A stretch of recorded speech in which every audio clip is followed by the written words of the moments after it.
Kaya pati mga halaman dito dry na lahat.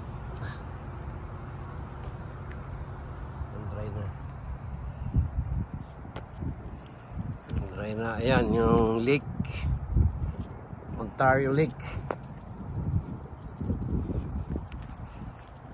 So dito sinasarado yung kalsada, yung one side, at para magamit ang bike lane.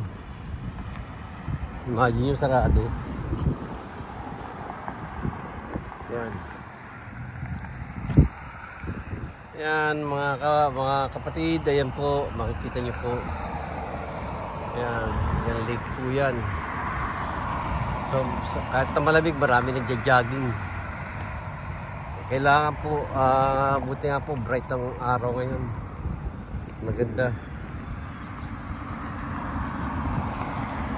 Okay po, sunod po. Ayan, video. No.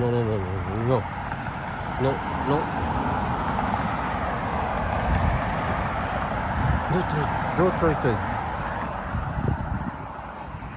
Oh my God, Troy. Let's go. Sorry. Yan po, medyo makulit yung aso ko. Nakakita ng aso. Nagagalit.